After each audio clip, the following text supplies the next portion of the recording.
If I manage to get a piece which comes to life, I'm happy.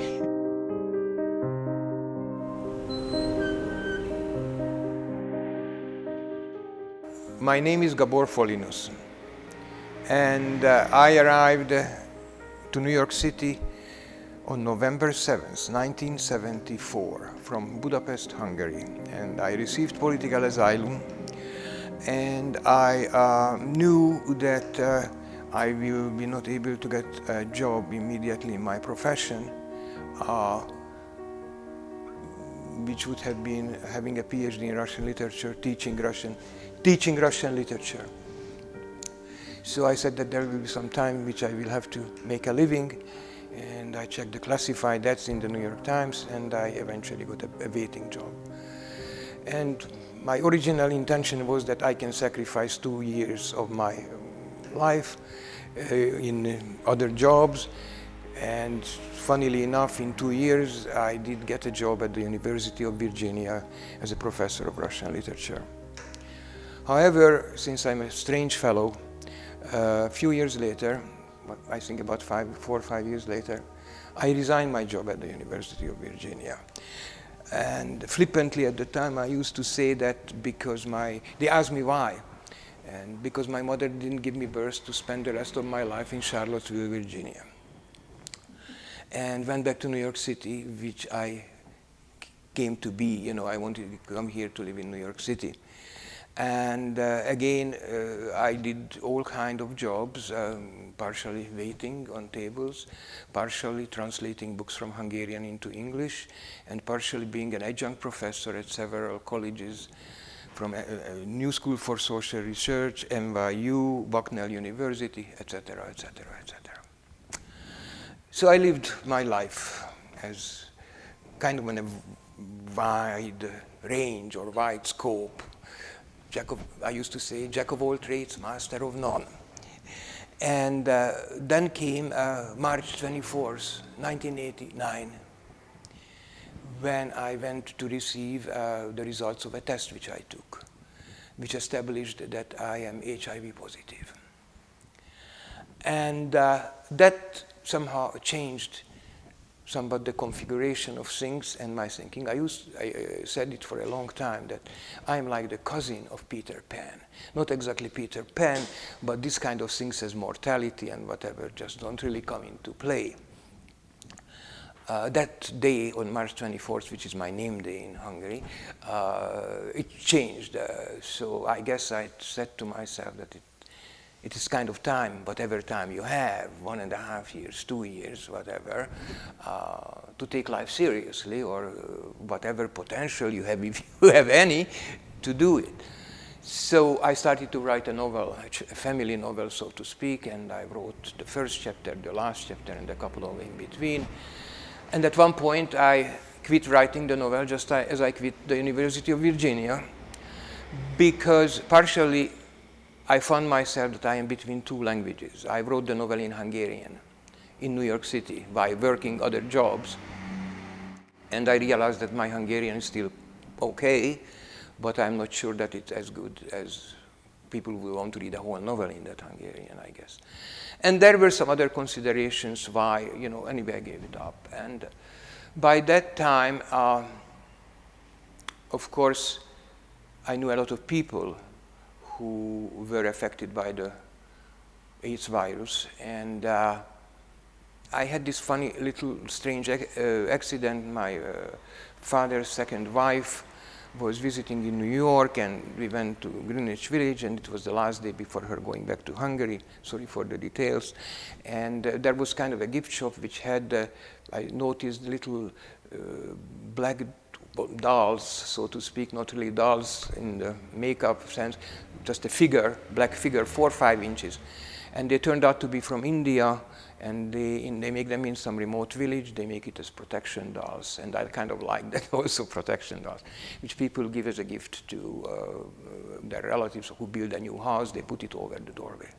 I bought one for her as a gift, and I bought one for myself. Eventually, I bought many, many more of those, because out of, let me put it that way, out of nowhere, using that dolls as the starting point, I started to make three-dimensional objects, or if you want to call them sculptures. And it was kind of strange because I was supposed to be a man of words. And I really don't probably have the greatest dexterity of my hands. But I made them, and I kept making them. And at one point, two friends actually saw that they should be shown in public, and contacted the Cathedral of St. John the Divine in New York City, which is not, it's a church, but it's also kind of a public gathering space, an agora, if you will, and as the Greek used to call it. And so we took a couple of samples, a couple of pieces of mine there that they would see it. And the person who was was the head of the art projects called in another gentleman, and she said that they talked, and she said that, you know, we already have a World AIDS Day exhibition scheduled. It was the AIDS quilt in one of the side altars. But we just have to really exhibit this too, which was kind of very flattering. And, you know, I mean, on the first time out, you know, that was not bad. So later on, my luck was not that good. Actually, so on World AIDS Day 1996, that's when it was exhibited there. And at one point, I thought that I would go back to the writing, but in a way, I never did. I was just swept away by, it was wonderful to make actual objects using your hands, dexterity or no, you know. and so I did, and then I don't want to go in all details, but a friend who is like the daughter I never had said that in the Village Voice there was an advertisement. There was a Ukrainian museum in Rockefeller Center. And I happen to live on 50th Street, which is the same street, actually, that angel artists wanted. That some of my pieces from this first works of mine involved angels. I guess Tony Kushner's play Angels in America also had some role in that. So I said, okay, I will make a couple of pieces and come at 1 o'clock, whatever, and we go over there and we show it to them. And there was a lot of people, mostly young, much younger than I. And wanted to, you know, I even was thinking, before Christmas I even make some money, even though I didn't make much money from the arts at all, not then and not later. But in any case, so there was the two ladies who were in charge of this museum, and they said that, no, you know, that no, we don't want to buy this or sell this for you. We would like to make for you an exhibition. I said, wow, 2 for nothing, you know. In any case, they eventually had to close down the place, so the exhibition never took place. But before that happened, I started to make some pieces which would cover their angels subject. And the first one was, which I call Grey Angel and Grey Angel in Flight. It goes back as far as art tradition to Andrei Rublev and the Russian icons and all that. And so that was the reason it was an important piece, because that was the first one when I didn't rely on the little black people, you know, this, because technically, you know, in a way, I of course started out as a member of the group called Fond Artists, Art Trouvé says the French. And also, you know, I mean, I was not a young man, and on that count, I always have to mention, even if it's too lengthy, that very early on I started to defend myself that I started at age 50 or so, but I am not Grandma Moses, you know, that I kind of rejected that idea. So in any case, that was that, and eventually with the help of 2 friends, one of them was Madhu, I rented a studio in Williamsburg, Brooklyn. It was before New York and Brooklyn became so crazy, and the rents as it was, my rent was $350 a month. So and then I started to work there, and I started to make sculptures, and I never really carved, you know, stone or wood. I mean, in that sense, as I mentioned, the found art line. I also all my life I actually as the scholar I wrote about Russian avant-garde art, I was, by the way, very much into the early 20th century avant-garde. And also, I very much respected minimalism, although, as I would say today, this whole notion didn't come to me back then, but now that I was interested in minimalism, if there is minimalism which can have a soul. So in any case, I started, and you know, right here behind me, there are these wood sculptures. They come from my studio in Williamsburg. And just very quickly, I have to say about it, this particular group here, which is one ensemble, I call them Southsiders from North. My studio was on the south side of Williamsburg, and I picked this, the North. I wanted only to point out the dislocation, and that they are dedicated to the immigrants of the 20th century. This wood, most of it, almost all of it, come from buildings in Brooklyn when they got gutted, renovated, etc., etc. I carried them on my back. So I did a whole group of that. There are some other pieces around here. So that was one thing where I moved into also changing the size. The original group was very small. Although I have to tell you, I always had some misgiving about these new art trends, and in particularly the vogue in America, that the bigger the better, the more money you get for it, etc. And I mentioned, I think, to you already before that that's why I was a great admirer of Paul Klee, because his pieces are usually not gigantic at all, but but just because another piece is bigger is not going to get better. So in any case, but you know, the size changed, and then eventually also the materials of course changed. Once somebody asked me whether I consider myself abstract or figurative, non-figurative artist, and I said that in a certain sense I consider myself the happiest or the most at home in between. I don't really set out to make necessarily figurative. You know, I mean, these pieces, if you look at them, yes, they kind of want to represent human figures or whatever, even there is a pregnant woman in my eyes, in my head, and there is some, you know, there's a child, you know, in front of the parents, etc. But on the other hand, you can make a case that this is really non-figurative at the same time. In any case, so that was going on. So, and I made a lot of three-dimensional objects, even if it's wall hanging, and eventually I started to paint. But just like the three-dimensional pieces which were not paintings yet, they had all kind of elements in it, figurative and non-figurative. And then when I moved over to started to make paintings, what still keeps me in the same framework that I think with one time I painted on canvas. Everything I used paint on was wood or wood panels or a combination of wood panels, you know, where there are several. So they're three-dimensional. That, of course, was also very advantageous to me in a certain sense, particularly when there were three-dimensional more ways than one, because then nobody even mistakenly can think that I'm Caravaggio. I'm not. I would like to make this clear from the outset. But there is a kind of a distinctive feature that, and that's basically became, I think, the moving force, or when I realized that what I do is, I'm using existing materials. To what degree is found wood or stone or metal or whatever. And first I have to read them. I have to read each of them. That what it tells me, what do I see, where we can connect. And you know, it's not necessarily always a very quick process. You know, that, oh, I got this piece of wood, it's really lovely, whatever, and then the next day I can do something with it.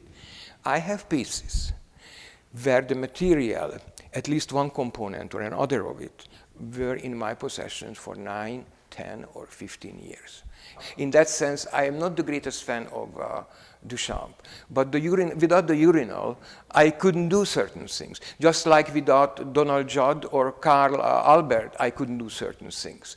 Here comes, of course, in what I say, that I would like, you know, even if it's minimalist or da-da-da-da-da, I would like it to be, you know, I mean, only as many concrete blocks you can put next to each other on the floor and get excited about it, says Gabor.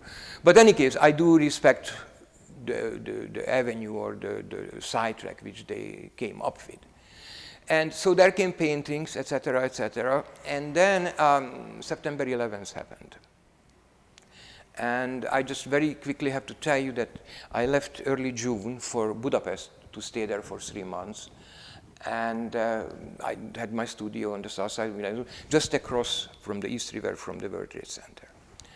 And I went around the neighborhood, no special intention or whatever, but I saw a couple of things which caught my eye.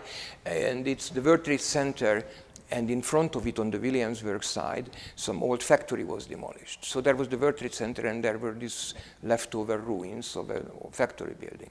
And in one case, there is no ruins, but there is like what they have those metal things in front of a shop when they closed the shop. But part of it was translucent. You could see what is behind it. So that still shows the World Trade Center in its own, whatever, distant beauty. So in any case, I left early June for Budapest, and I flew back from all days. I mean, it's hard to believe it happened that way. On September 10th in the afternoon, I arrived. And since I subletted my my Manhattan apartment for the summer to finance my art, and I stayed, I was to stay for days or a couple of weeks actually at my studio. And on that evening, I went out, and actually I was at a club, and I crossed 6th Avenue to get to my subway, and in the distance there were the buildings of the World Trade Center. And it was evening, obviously, it was late evening, and they were illuminated. And I have to mention that the architect of that original Twin Tower design took a lot of beating, that how that, it's not really anything. And I never seen Manhattan without the World Trade Center. When I first was here, they were not completed, not finished, but they were always there for me. And I took a different take on it, as opposed to many architecture critics, in the sense that I considered it, if you consider that it had, I called them the lighthouses. That was one of my monikers or whatever of them. And the other thing was that it was like old 2 church towers, or the masts of a ship, which was, I found particularly fitting, because Manhattan is an island, you know, all around. So it kind of floats there, and these were the, you know, on the ship, you know, with the sails, if you will, whatever. So that's that. And the next morning, I went home, and when I stepped into my studio, there were a couple of steps to go up, and on the left there were the 2 lighthouses. And then I came out in the morning on my right side, because, you know, there was the smoke. And it really shook me up. It just shook me up, and a friend of mine always calls me a crybaby, and I'm not trying not to do that right now. But there was really no day till December, I don't know which date, but till December that I didn't cry. There was no single day, for a variety of reasons. Any case, to finish this long detour, on September 11th was a Tuesday, glorious, like a blue, sparkling summer day, early fall day. And there was a bus, the bus which I used to take quite a bit. One passenger got off, otherwise the bus was empty. There was, I remember, a very lovely looking young black woman, the driver, and I said that, are you really going there? What the sign says on your bus, South Ferry? And she said, yes, I am the first run. And I hopped on that bus, and went down there and got off in the World Trade Center area, where there are flying papers still from the, you know, the fire and the explosion, and all kind of other signs, and people, volunteers going, and the firemen and all that. I had no real design on this. I had my camera with me, a very simple little camera, nothing fancy. But what was not intentional, I had black and white film in it. Was just, and you know, the June pictures which I took were colored, and this was black and white. It just, later on it blew my mind. To make it short, it was pretty lengthy already, that's where my photography segment started. And that basically, I think, more or less covers as far as the various things. Within sculpture, you know, you move on from wood to stone, even if you don't necessarily carve it. Sometimes you paint them, you move on to metal pieces, etc., etc. But that really is, I guess, in short, the beginning.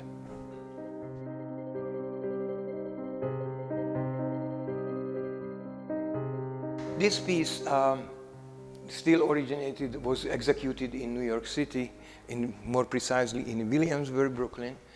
And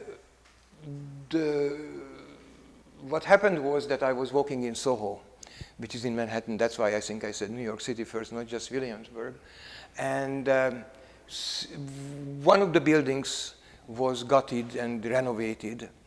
And this big metal piece, whatever exactly it is, whatever 4 or 5 feet by 2.5 or whatever, it's about 200 pounds, by the way, or so. And they were using it, the workers were using it to cover the steps so that they could move materials more easily. And it was one of those pieces which immediately started to talk to me, you know. So after some hesitation, I went in and I kind of, with a little shyness, I asked them, is there any chance that I could get this piece from them? I would be happy to buy it from them. And they seemed, you know, they said, okay, we are open to the idea, and if you're willing to believe it, I shouldn't say that because, in any case, they said, okay, $50 would be okay for the metal, and they would even bring it to my studio. I was in heaven, because, you know, it's not that easy to whatever. Probably they would have charged me more to move it, other people.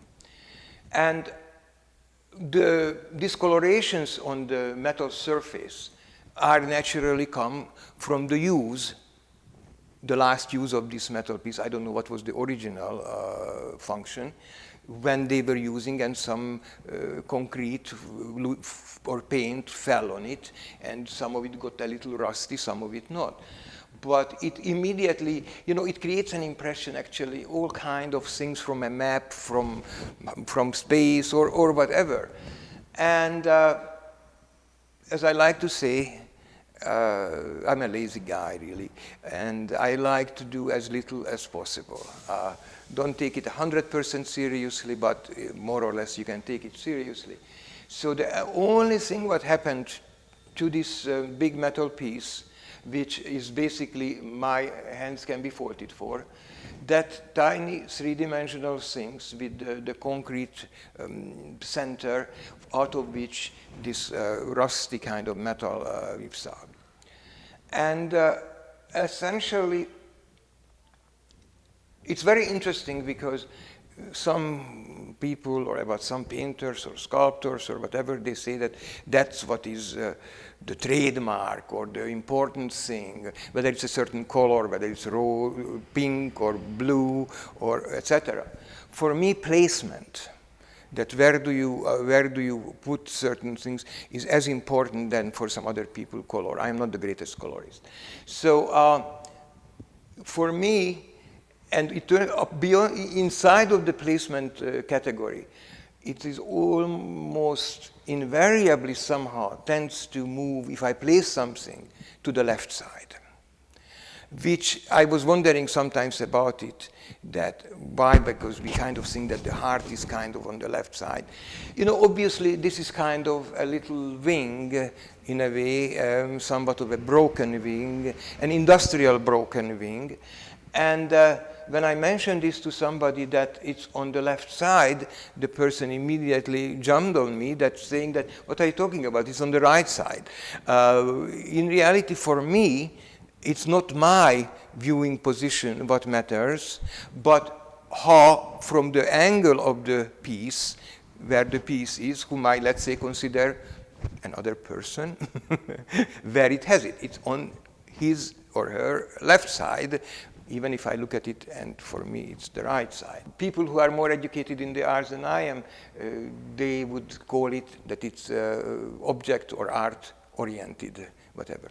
But very often I could show all kind of other places around here where it is placed on the, what I would consider the work hard side, the work's left side, and it is it's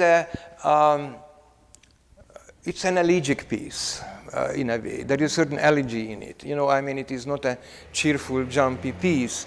Of course, when, you know, in my mind, of course, very often I do associate with the World Trade Center thing also. And what is also interesting, and it can be, of course, varied how you place lights, but there is one third element in this piece. There is the big metal sheet on which there is that little piece there, and there is a third thing. The shadow. And in this case, of course, I didn't have to do any special effort for the shadow, but it's there, and to my eye, it's an essential ingredient of the piece. And for me, it would be always very important that the light essentially, you know, would show it exactly, that how it is in the background. It's a slightly even larger, of course, because of optical laws, etc., etc. So that's that, and it's a morning piece. I mean, I said the elegy earlier, but it is a kind of a morning piece. And whether it is for a building or whether it is children who die of leukemia in a children's hospital or children of Syria who get bombed and killed in Aleppo. It doesn't matter. In that sense, it is the reason I don't mind talking about this, because to some degree it is one of my little, not so little, but universal pieces. I mean, because it covers a certain mental, emotional, spiritual condition, if you will. That's all I think I can say about that.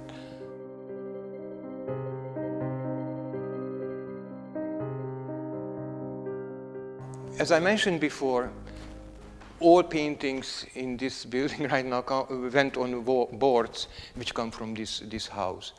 And the reason I mention this because there are altogether 4 of this type of boards which are white and on the same space, because probably another shelf connected there or something, there is that black and white line going. And the reason, the other 3 are also worked on, but the reason it became very important to me, because this is the only piece out of these 4 boards where the black and white line close to the top doesn't go all the way to the right edge. And that kind of hooked me. So I call it curriculum vitae. As you can, if you look carefully, what you see, probably what I see, is kind of a young man with his hair blowing in the wind and kind of pointing ahead. His life is ahead of him, the career, all his life desires moving ahead, and all kind of things happen. Things go well or not well, if you want to attribute some quality to the colors, whether it's white or black. But that's really basically the lifeline of a person, if you will. And the reason it was important to me that this is the only board of this type where it doesn't go all the way to the end, that's what made my choice. And as you can probably see, there is there, if you really stretch your eyes, a la Gabor, then what you will see is a figure kind of lying on a stretcher on his deathbed, looking back on the lifeline, looking back on his life.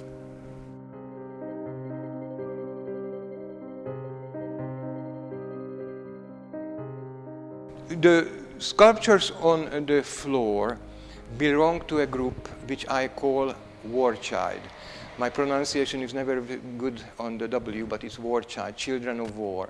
And the individual pieces don't have titles, they have group titles. For instance, these 3 represent, I call it On the Shore. And that one, again, if you're willing to go with my vision, is for me that little boy, Syrian boy, who was fished out from at the shore of Greece, dead from the water. This group here on this side, they are named the whole group together missing. And then there is another one here, which I call gone. And the gone in this case, of course, can take on a dual meaning, whether it's gone in the sense that they became migrants, that they left, or gone as eventually we all do go. And this one here is actually consists of 5 pieces, 1, 2, 3, 4, and the 5th one is in my other segment of my studio. I call these 5 pieces the Halab 5. Halab is the Arabic name for Aleppo, where hundreds of, just so many people got killed that it's terrible.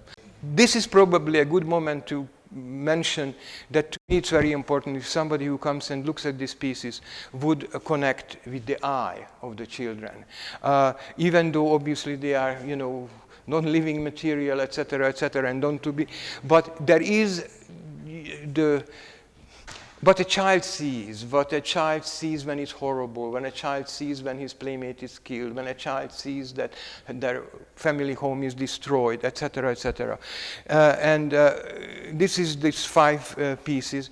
And again, I don't know whether it's even possible on this one, even here, I call this one No More War. Even this one has an eye. It's almost like a little girl in that yellow. It's probably not very easy to see it. But for me, if you stand over it, whatever happens. The funniest thing about this is those many little pieces there. If you're willing to believe it, they were leftovers. In a way, I didn't use any of the sculptures, so I kind of collected them. And it is one of those, I love lucky accidents, as I pointed out at the beginning. And I now consider it what is left behind. There are these human-like figures, in this case, is of course, twos, the two, the pair, whether it's, and in this case, it's kind of, for me, is a parent or a mother and 2 children, if you will. And then, of course, the ruins, what is also left behind.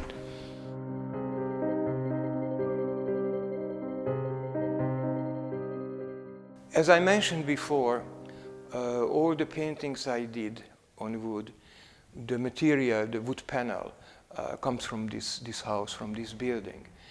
This diptych also, used to be some part of a shell or something like that. And again, as I mentioned before, I do start to read the wood, what is in there. And this is one of those paintings of mine, which is a combination of the natural presence of the wood as it appears in its natural form. Some of it is because when it was used, it also has had some coloration, whether it was, whatever paint fell on it.